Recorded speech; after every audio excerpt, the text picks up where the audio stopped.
Next, from the state capitol, we speak with Democratic Representative Elaine Nekritz, who chairs the House Pension Committee and is one of the architects of SB 1, the pension reform bill.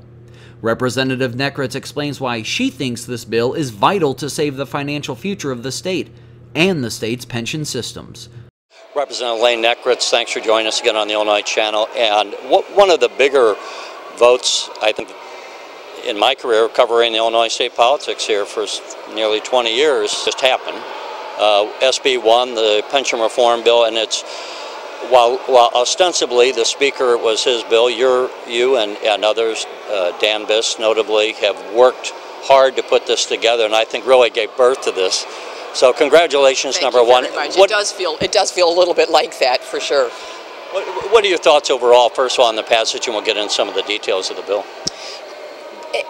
While this is not something that any of us relish doing, it to me was a critical component of getting the state's fiscal house in order.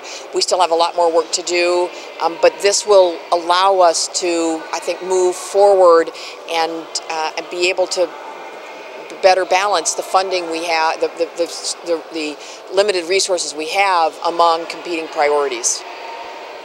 I heard there was in debate, Tom Cross said $30 billion off our unfunded liabilities is not insignificant. On the other hand, some others would say, but you got $100 billion and this is 30.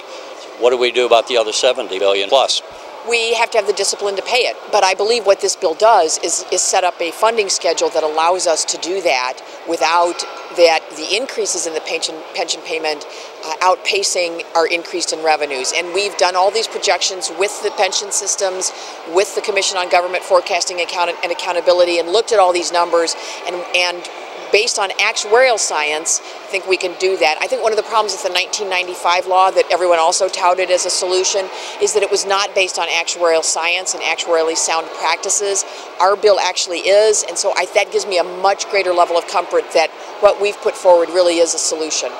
The other thing is the 95 law had a ramp-up payment, so it's like a teaser rate. It started off low and became more painful year after year until, like now, it's choking people.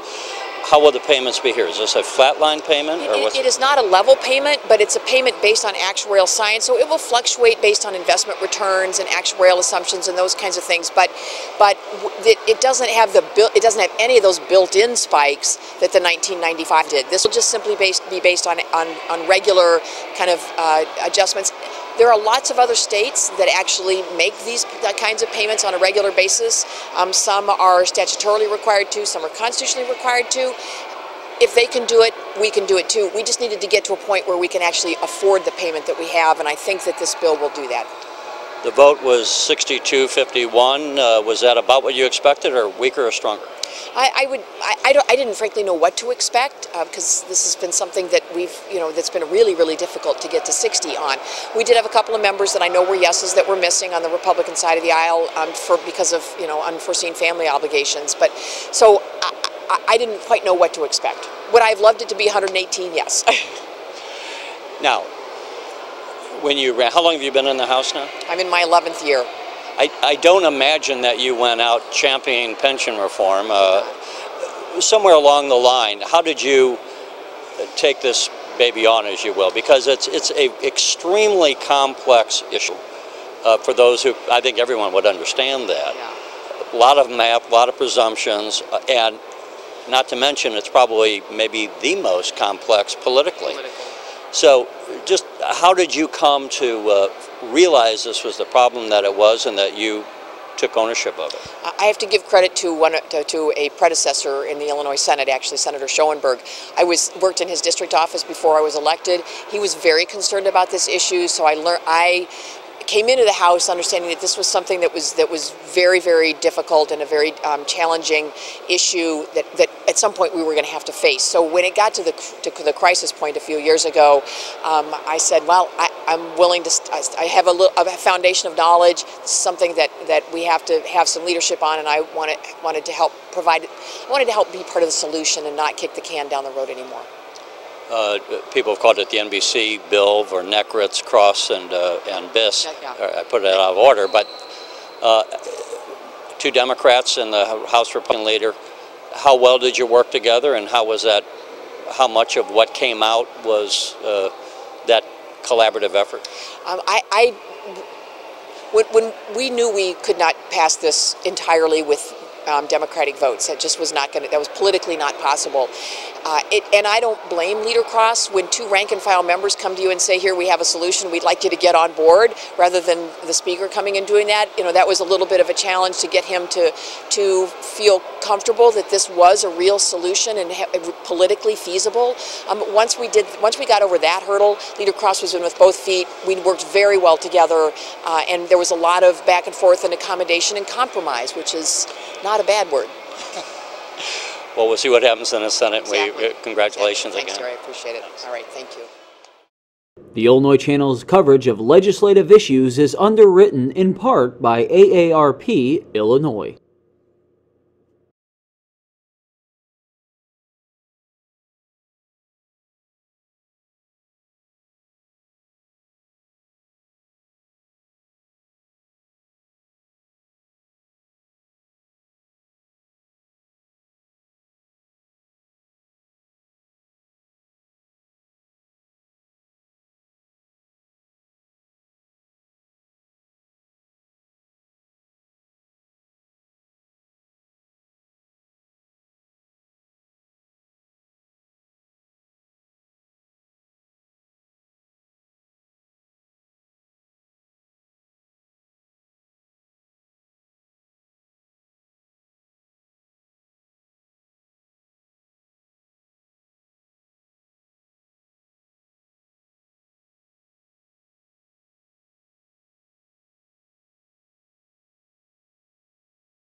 The Illinois Channel's coverage of legislative issues is underwritten in part by AARP Illinois.